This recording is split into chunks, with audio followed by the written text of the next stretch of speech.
A la invitada de hoy la conocí en un panel. Nos invitaron a charlar sobre el diseño de políticas públicas en la Universidad Nacional de Bogotá cuando estuve ahí el año pasado. Me encantó charlar con ella en el panel y pensé que le tengo que dedicar todo un episodio para poder escucharla con más cuidado y tiempo. Natalia Rodríguez Triana es una diseñadora que trabaja para el sector público en Colombia. Trabaja en el Laboratorio de Innovación Público de la Ciudad de Bogotá, IVO. A ella le interesa promover la mentalidad experimental en el sector público y fortalecer el ecosistema de innovación pública colombiano. Sobre estas cosas hablamos en la entrevista y también de diseñar servicios y trámites. Suena espantoso esto de diseñar trámites porque para mí suena recontra burocrático, pero creo que justamente por eso hay que diseñarlos y a medida que fluyan, también la connotación de la palabra va a cambiar. Mi nombre es Mariana Salgado, esto es Diseño y Diáspora.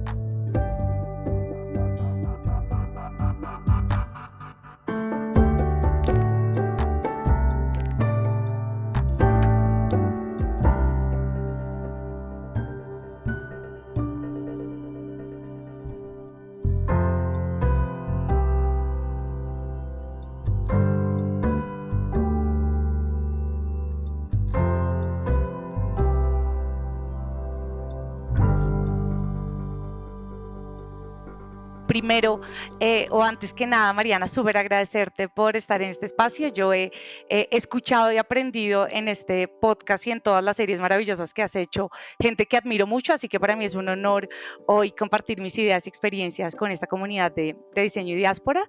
Mi nombre es Natalia Rodríguez Triana, yo soy diseñadora e innovadora pública colombiana, soy mamá de twins de 1 año, soy una esposa feliz y muy orgullosa de un científico de datos y emprendedor de serie también colombiano.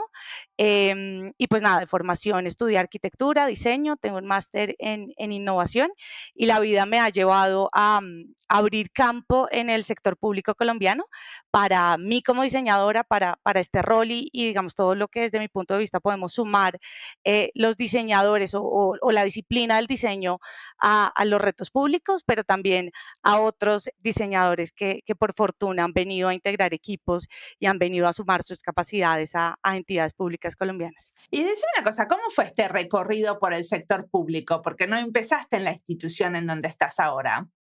¿Cómo empezó? Te cuento un poquito, yo fui estudiante, yo soy ñoña, lo cual me parece un atributo bien apasionada por estudiar, comprometida con, digamos, aprender constantemente. Entonces en la universidad, digamos que obtuve muy buenas notas y bueno, y esto me permitió ganarme una convocatoria para hacer mi pasantía o mi práctica universitaria en una entidad pública colombiana que se llama Ministerio de Comercio, Industria y Turismo, que es como la entidad dedicada a las empresas, a impulsar como todo el sector productivo.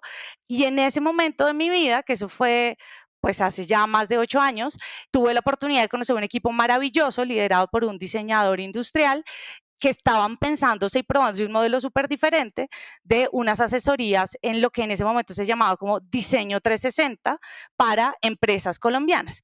Entonces, Diseño 360 desde la comunicación, desde los servicios, desde la estrategia, o sea, entender cómo todos estos componentes de una empresa podían aportarse desde el diseño. Ahí conocí el sector público en una experiencia que duró alrededor de 8 meses, de pronto un poquito más, y listo, se acabó mi pasantía. Luego me fui al sector privado a hacer consultoría, trabajé en una empresa, en una consultora de diseño de servicios colombiana que se llama Áptica y que es una escuela también increíble para muchos diseñadores colombianos, y estuve, digamos, en ese tiempo en sector privado, pero siempre como con la semillita de, oiga, en sector público hay un montón de cosas para hacer. Pero aparte, Áptica es una empresa que se dedica al diseño legal, ¿no? También, pero en realidad ellos arrancan con diseño de servicios y digamos es su esencia, por así decirlo, y ahorita en Legal Design es parte de los otros frentes que están explorando, incluso también diseño de futuros. Bueno, digamos que ahí tengo varios amigos y ya colegas de años trabajando en eso. El punto es que luego me vuelvo a tocar la puerta del sector público y entro a un equipo de innovación. En realidad, un equipo, éramos 2 personas, y lo que empezamos a hacer ahí es entender, y yo empiezo a aprender ahí, cómo las habilidades del diseño estaban muy conectadas con los propósitos de la innovación, con la innovación como vehículo para generar valor, conceptos como la experimentación, como dentro de esa lógica tenía mucho sentido el diseño centrado en las personas, estos enfoques como que no vienen solo desde el diseño, que también tienen que ver con el agilismo, con las ciencias del comportamiento. Pero, ¿en dónde estabas? ¿En qué organización? Ahí vuelvo a entrar al Ministerio de Comercio, coincidencialmente. El mismo, ok. ¿Y qué hacía una unidad de innovación en el Ministerio de Comercio? En ese caso, el equipo estaba entendiendo un poco nuestro rol, cómo vender, que éramos útiles, y lo que hacíamos era trabajar en la innovación institucional, como de ventanilla para adentro, es decir, cómo las áreas del ministerio podían probarse nuevas maneras de pensar y hacer las cosas, o mejorar las maneras actuales de pensar y hacer las cosas en procesos más eficientes, en entender cómo, no tanto como lo misional hacia las empresas o hacia, digamos, los usuarios del ministerio, sino hacia los servidores públicos. Y es ahí, luego de esa experiencia, llego, digamos, a un par de proyectos más en otras cosas, y luego llego a el Departamento Nacional de Planeación, que es en Colombia esta entidad que tiene un rol que entiendo no existe en todos los países, pero acá es como la casa de todos los sectores y como un supraministerio un poco, aunque está como al nivel ministerial también, y tiene todos los temas de todos los ministerios en una sola entidad. Y ahí paso... Pero planear, ¿qué planean? Porque cuando a mí me suena planeación urbana.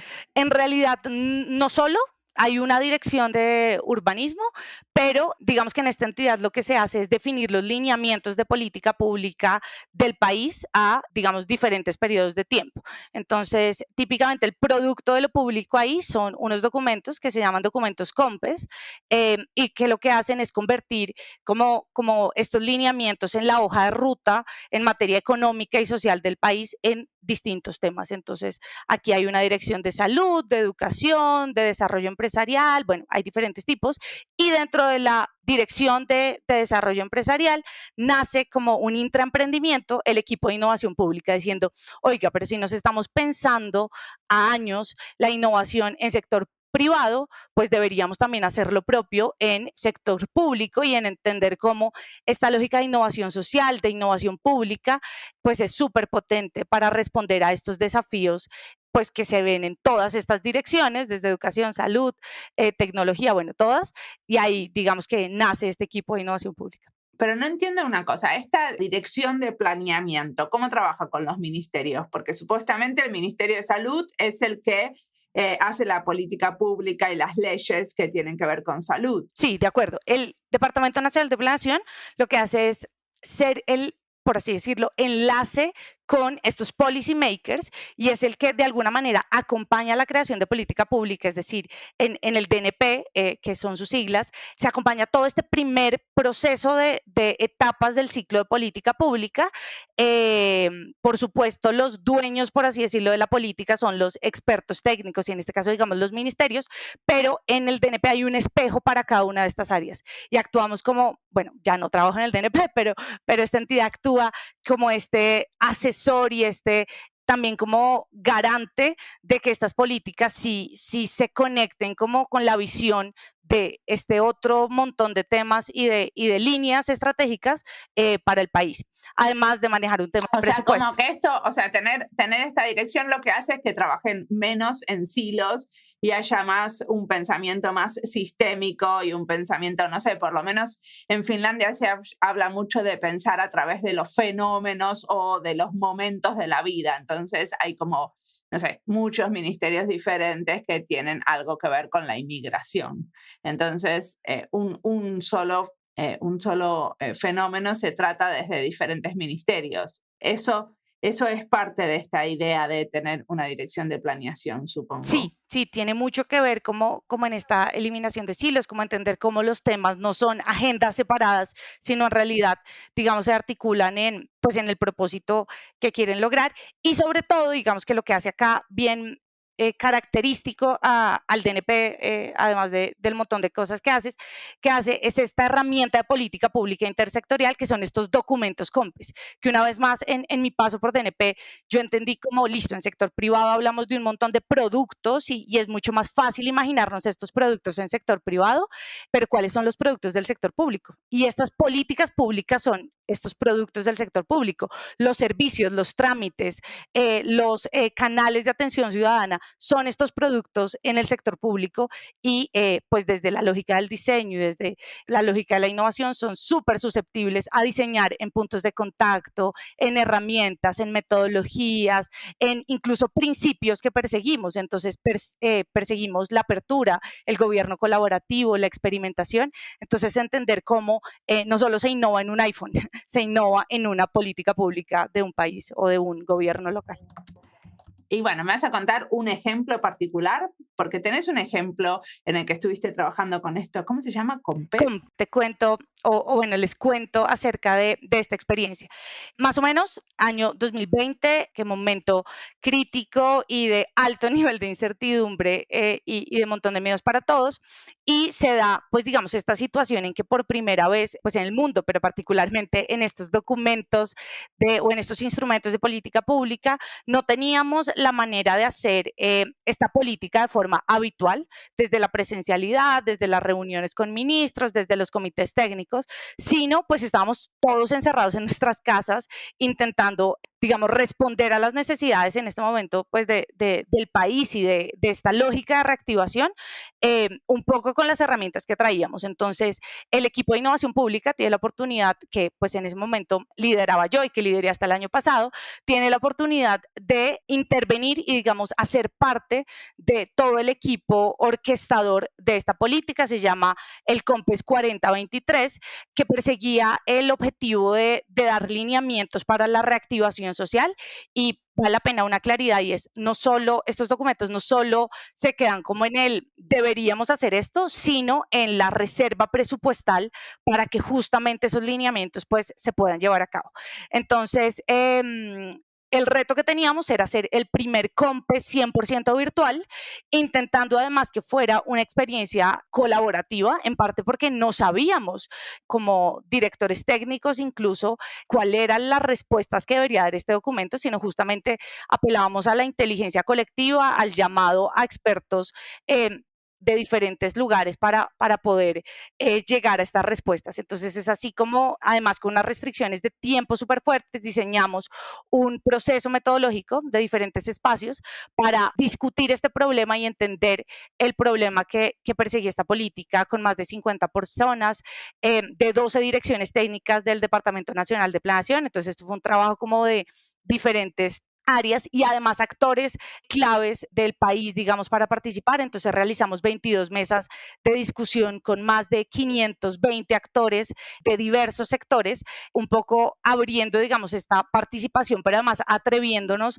a hacer algo diferente a lo tradicional y a poder reconocer el valor de estos ejercicios y facilitar estas conversaciones desde el diseño, desde la colaboración, desde la participación, pero también validando y entendiendo, digamos, esta lógica de hacer la política de manera diferente. Entonces fue una experiencia maravillosa que de hecho tiene una publicación que luego podemos compartir con la comunidad de diseño y diáspora. ¿De qué manera era diferente? Antes nunca se había consultado tanta gente, la diferencia era que estos eran reuniones virtuales porque estaban en pandemia. ¿De qué manera era diferente? Digamos que a nivel de virtualidad, ese, digamos, fue un rasgo que nunca antes se había abordado.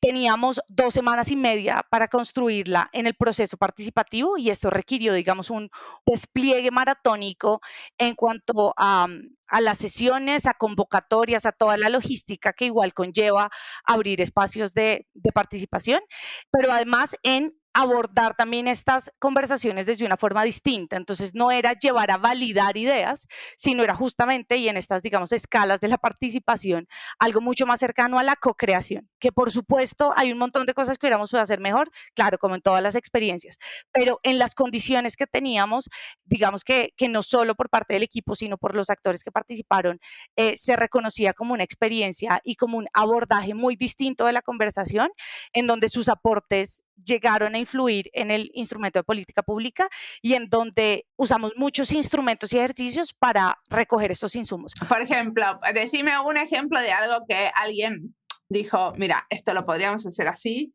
y resultó parte de este documento. Wow. Pues es hace más de 2 años y medio ya, entonces no me acuerdo la cita específica de lo que hubiera podido pasar. ¿Pero hay algo que te haya asombrado de estos procesos de co-creación, que se armaron ideas que realmente eran innovadoras? Sí, digamos que creo que resaltaría el reto que igual tiene dar voz en este tipo de espacios a tantas personas y entender que igual la participación de todos los actores no termina siendo lo que tú puedes terminar volviendo política pública. Hay muchas cosas de opinión, hay muchas cosas como en lógica de los procesos de participación de catarsis que ocurren y que se llevan a veces bastante tiempo de la conversación, pero para llegar a propuestas puntuales se requiere de pronto un poquito más de profundidad. Entonces, no sé, ejemplos se me da a la cabeza como en ese momento estrategias de Estado abierto que quedaban escritas en esas mesas y que luego, digamos, habilitaron poder estar en políticas, o muchos temas muy particulares desde los sectores, desde los gremios, que por ejemplo, después de, digamos, contar su situación acerca de las restricciones que tenía todo el mundo encerrado para sus sectores,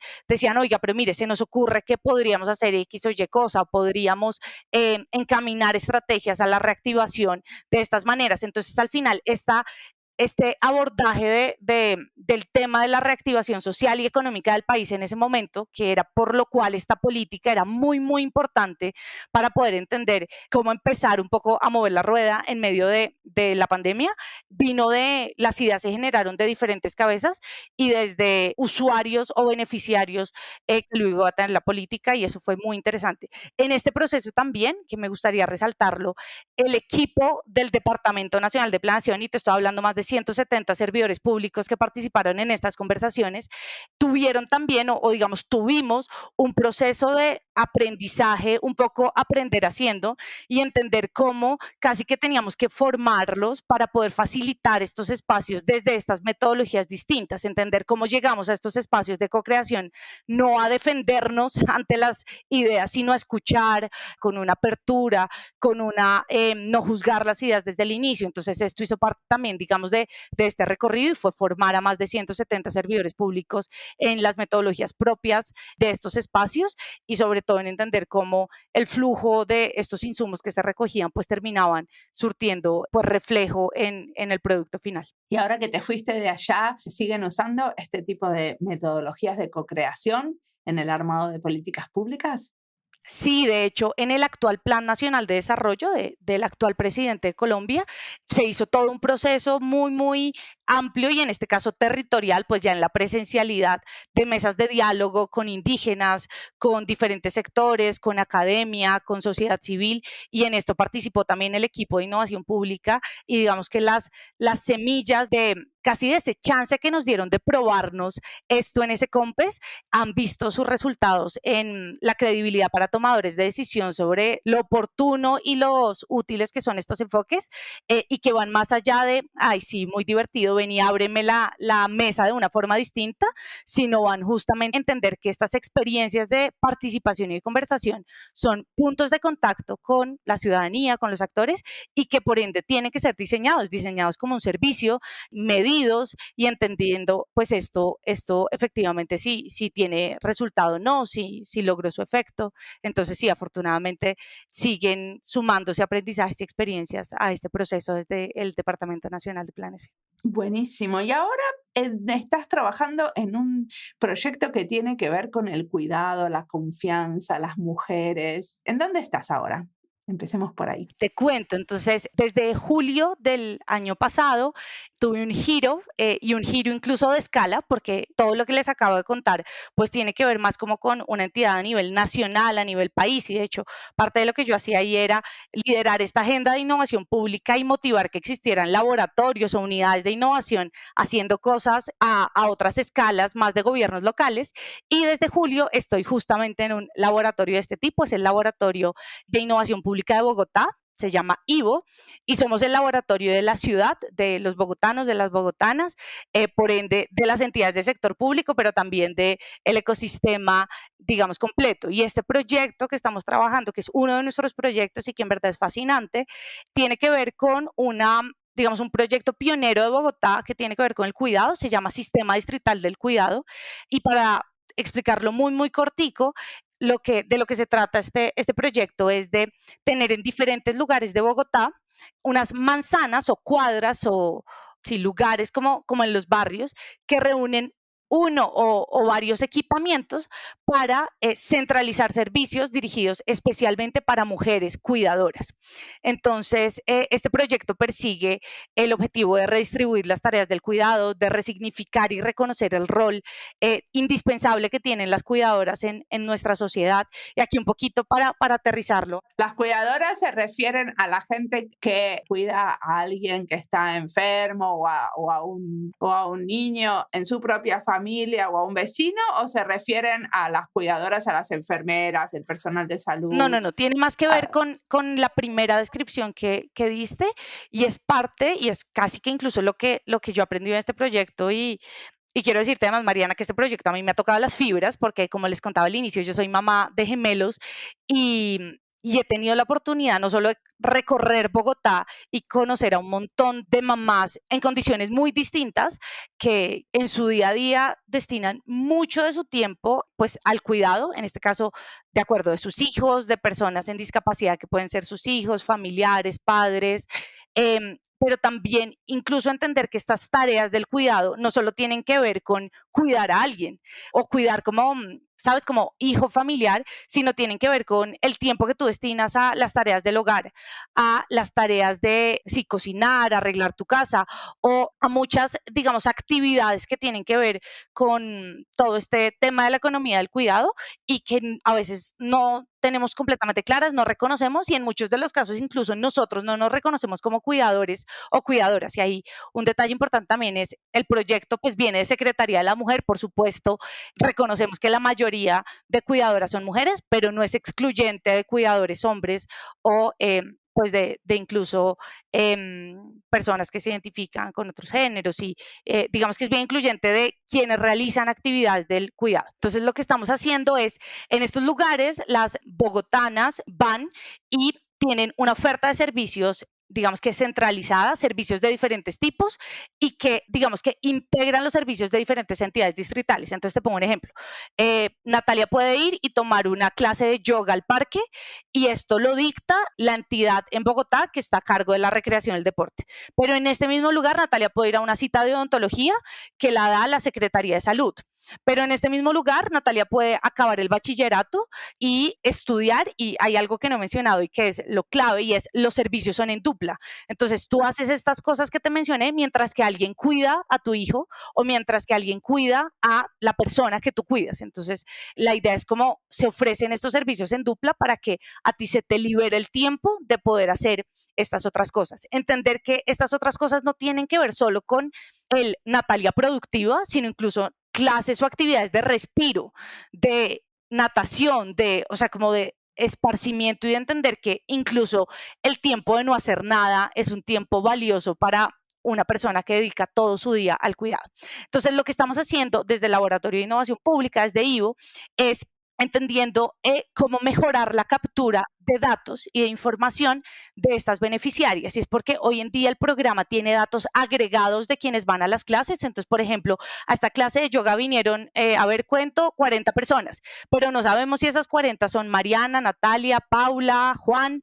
Entonces, lo que estamos haciendo es todo un proceso y siguiendo, digamos, toda una metodología desde el diseño centrado en las personas, en donde involucramos en un montón de ejercicios en las diferentes etapas, digamos, de entendimiento profundo del problema, definición, ideación, prototipado, a usuarios reales, y entendiendo primero cuál era esa ruta del dato y entender que en lo que hemos descubierto, este dato es como ese diamante, Mariana, que está en ti, por ejemplo, que está en mí, y es mi información.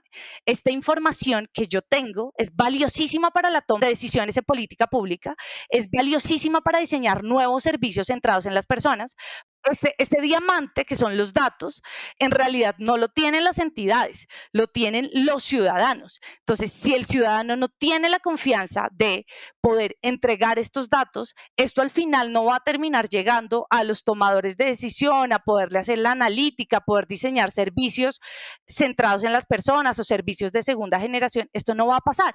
Entonces, nosotros entendimos que, digamos que este abordaje de este reto público partía justamente de esta relación con las ciudadanas y entender que en la medida en que el abordaje fuera, necesitamos sus datos, necesito saber su nombre, su identificación, dónde vive.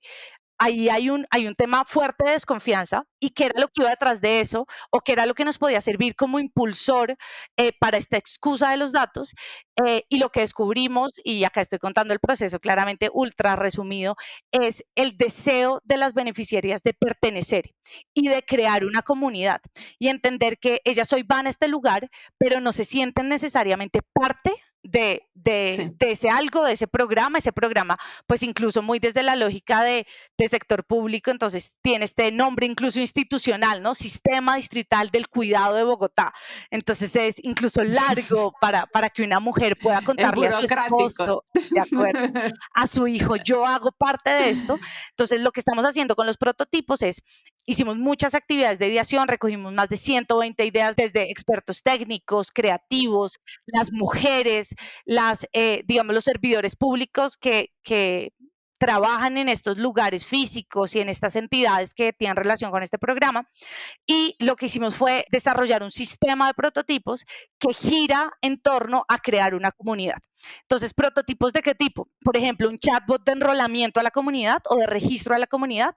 Entonces, el registro se va a poder hacer completamente por WhatsApp, porque es además la herramienta que las beneficiarias, a pesar, digamos, de las diferentes edades y de las diferentes capacidades digitales que puedan tener, manejan a la perfección o, digamos, manejan muy bien. Entonces, este chatbot va a hacer este registro, a recoger estos datos con unos mensajes del cuidado, con una confianza, con la posibilidad de personalizar un carnet. Entonces tú le vas a poder cambiar el color, el avatar, un atributo de tu personalidad. Entonces yo soy Natalia y soy creativa y eso va a decir mi carnet y esa va a ser la forma en cómo me conecto con mi comunidad y con otras mujeres, además con toda una narrativa detrás de cómo el hecho de que yo aporte mis datos a la comunidad alimenta y mejora el sistema para todas.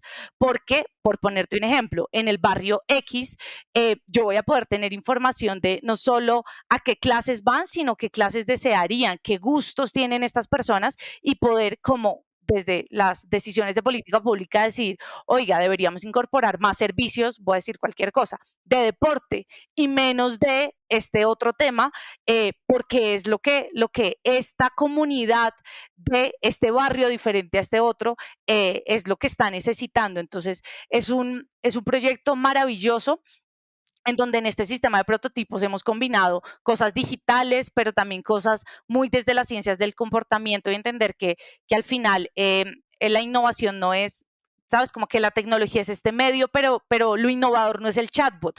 El chatbot ya se lo han inventado hace un montón de tiempo. Estamos creando es una comunidad que tiene componentes digitales y que se hace más eficiente en la medida en que actualmente en las clases, por ejemplo en la de yoga, se destinan al inicio de la clase muchos minutos para el registro de estas mujeres. Ahora, con este elemento identificador, que es nuestro segundo prototipo, se va a poder hacer un registro masivo de los carnets que tienen un QR y que se van a leer con una fotografía, y que, digamos, este profesor que dicta esta clase ya no va a tener que destinar tiempo a, digamos, actividades relacionadas con la recolección de datos, sino simplemente manda esta foto de todos los carnets a otro chatbot. El chatbot lee por detrás quiénes están en esta clase, alimenta una base de datos, es súper complejo en el back, pero súper simple en el front para los profesores y para las ciudadanas, y con esto el distrito puede tener la información, puede diseñar mejores políticas públicas, pero además la ciudadana tiene más tiempo de disfrute de sus clases, tiene un elemento identificador que le permite pertenecer a esta comunidad y tiene, digamos, una relación mucho más directa y cercana de política.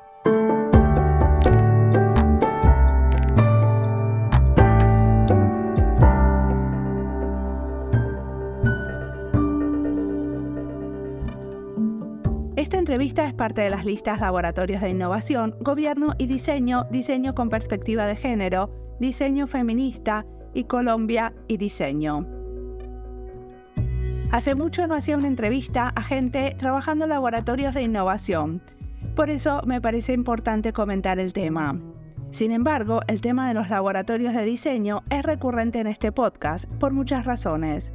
Una es que los laboratorios son espacios que tienen diseño, se contratan diseñadores y compartimos la idea de querer hacer experimentos, evaluarlos y escalarlos. El año pasado publicamos un libro sobre diseño y laboratorios de innovación, donde compilamos entrevistas a diseñadores y diseñadoras trabajando en los laboratorios regionales, nacionales y municipales, con diferentes perspectivas. Si lo quieren leer, lo encuentran en la sección Libros de nuestra página web. Es de descarga gratuita. Seguimos interesados en el tema porque los laboratorios son espacios de experimentación, donde el codiseño es parte. La ciudadanía puede influenciar en algunos procesos y se diseñan algunos servicios con activa participación de la gente. Natalia habla de estos procesos participativos como una manera de hacer política de manera diferente. Y sobre eso queremos aprender más, así que sigamos escuchándola.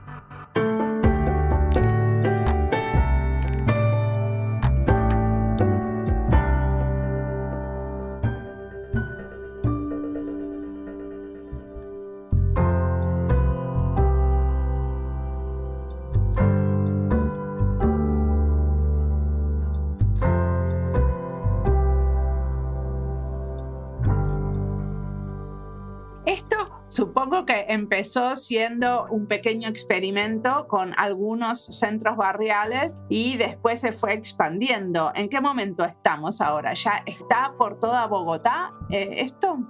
No, justo estamos en ese momento que describes de pruebas del prototipo y experimento. Las soluciones digitales ya estamos terminando de ajustarlas porque incluso hemos tenido sesiones con beneficiarias para entender el flujo conversacional, entender si el lenguaje si es claro. Entonces justo estamos en ese momento en donde vamos a ir a probar el siguiente mes a diferentes barrios y diferentes, digamos, manzanas del cuidado, que es como se llaman estos lugares, con beneficiarias reales, con profesores reales. Pero hasta ahora se hizo ya en uno. Hicimos una prueba muy chiquita. Sí, en un lugar.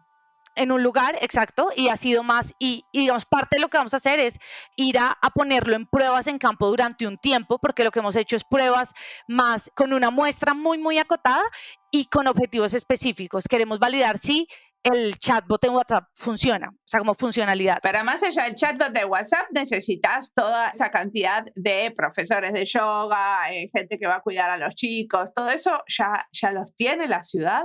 Sí, de acuerdo, el programa ya funciona. O sea, hoy en día existen más de 13 lugares de estos, o sea, manzanas del cuidado, con profesores, con beneficiarias o ciudadanas asistiendo a estos lugares y eso es parte de entender también cómo distrito estamos actuando articuladamente. Digamos que este sistema distrital del cuidado es un proyecto de la Secretaría de la Mujer del distrito, o sea, como de un área encargada de esto, y como laboratorio de innovación estamos articulándonos, creando como un equipo para mejorar el tema de los datos y para entender cómo pues, los datos van a permitir tener, o sea, como que el ciclo completo sale de las beneficiarias, pero termina llegando incluso a decisiones que la alcaldesa o el futuro alcalde de esta ciudad pueda tomar para que conozca a ese usuario de comunidad de cuidadoras de Bogotá. O sea, como que de alguna manera lo que ustedes están ayudando es a evaluar cómo funcionan las manzanas de cuidado, que ya están funcionando.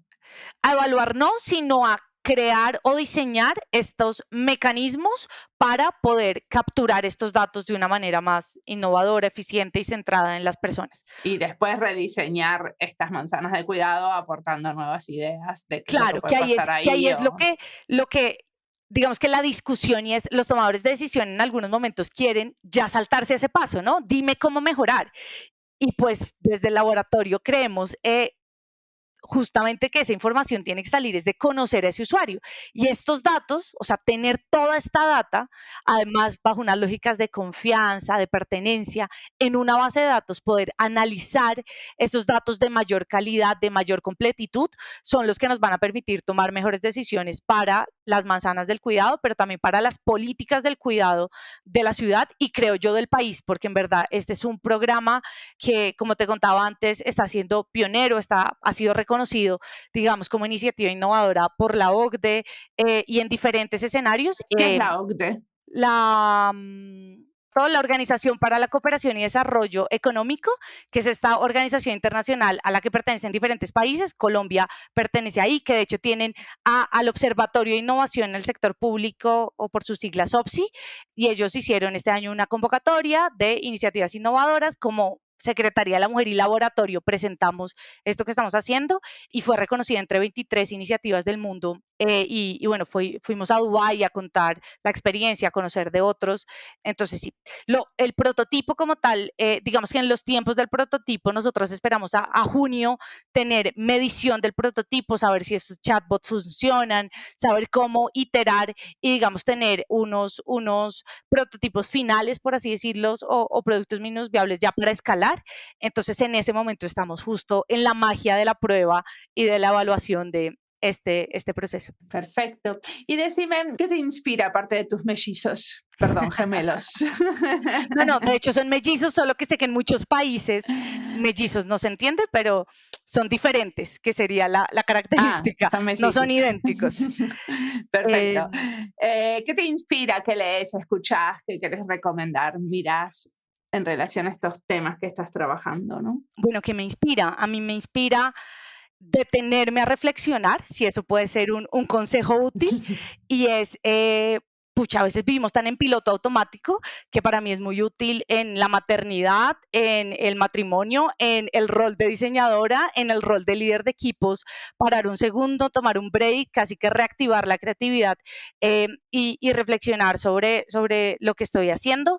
En este proceso ha sido también clave, una vez más es recomendación más de vida, intentar lograr el equilibrio entre el trabajo y la vida personal, porque cuando uno es tan apasionado por el trabajo, por no decir adicto, es muy difícil a veces encontrar ese punto medio, pero lo súper recomiendo y es entender en qué momento uno cierra el computador, la oficina y cambia el chip a botarse al piso a jugar con sus hijos o a conectar con su pareja o a hacer cosas, hobbies y cosas por uno. Entonces, súper recomendado. En libros me estoy terminando de leer We the Possibility de Mitchell Weiss, que está muy chévere y les recomiendo mucho porque presenta muchos casos, incluso algunos casos, por ejemplo, del laboratorio de Ciudad de México, cuando Gabriela Montes estaba dirigiéndolo, digamos, cuando se creó. Entonces presenta muchos casos y hace muy tangible el aporte en muchos casos desde el diseño, aunque en algunas experiencias no se diga así, pero de la innovación para generación de valor público, para la satisfacción ciudadana, cómo se tiene que tener como estas conversaciones a nivel ciudadano, pero también a nivel tomador de decisión, que van en dos lenguajes, en dos narrativas. Entonces, bueno, les recomiendo también mucho ese, y pues que mejor que toda la colección de Diseño y Diáspora, de la que soy fan y te escucho en verdad muy, muy seguido. Buenísimo. ¿Y en el futuro qué te gustaría estar haciendo? Pasaste de un laboratorio como más departamento a nivel nacional a justamente hacer algo más con la ciudadanía, ¿no? Y en contacto con la gente. Supongo que eso debe haber sido parte de tu deseo. ¿Qué te imaginas que va a pasar en el futuro? Listo, súper. Yo tengo que reconocer que en este momento estoy en mi lugar feliz y cuando estaba en el DNP también estaba en mi lugar feliz, pero esta experiencia a nivel ciudad y a nivel verle la cara a las personas y entender cómo los proyectos que están haciendo de verdad tienen el impacto en muy corto plazo de ver la retribución y la mejora en la vida y en la experiencia de los usuarios me tiene muy, muy llena. Entonces creo que me puedo quedar acá un rato largo más y en el futuro de repente me gustaría poder conocer más experiencias o trabajar en estas experiencias más de organizaciones internacionales que suman el saber, el aprendizaje de muchos países en relación, pues digamos, a también estos proyectos de generación de valor, a estas agendas. Ahorita se está hablando un montón de estas agendas por misiones, entender cuáles son esos retos en los que de repente nos deberíamos centrar, entonces pues volver a esa escala de pronto más amplia y más nación o incluso más entre países sería valioso para mi aprendizaje. Buenísimo. Bueno, te agradezco un montón la entrevista. Mariana, a ti un gusto como siempre.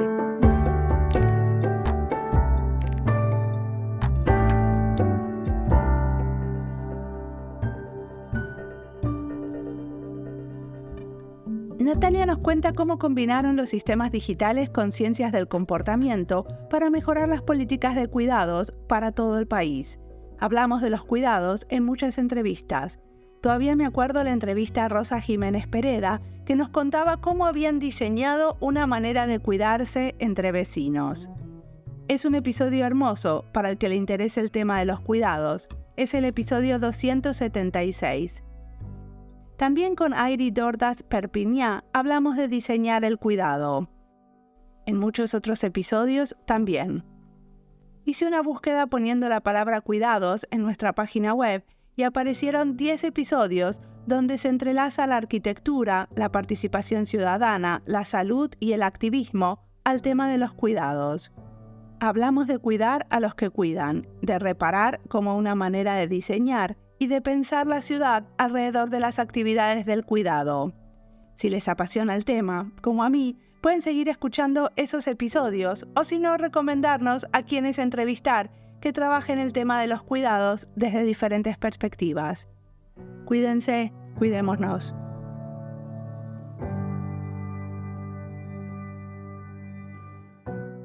Como siempre, la música del podcast es de Antonio Zimmerman, el diseño de sonido es de Andy Fechi. Este podcast está publicado con licencia creativa común con atribuciones. Esto fue Diseño y Diáspora. Pueden seguirnos en nuestras redes sociales en YouTube, Instagram, LinkedIn y Twitter o visitar nuestra página web diseñoydiaspora.org. No olviden recomendarnos, recomendar nuestros libros. Nos escuchamos en la próxima.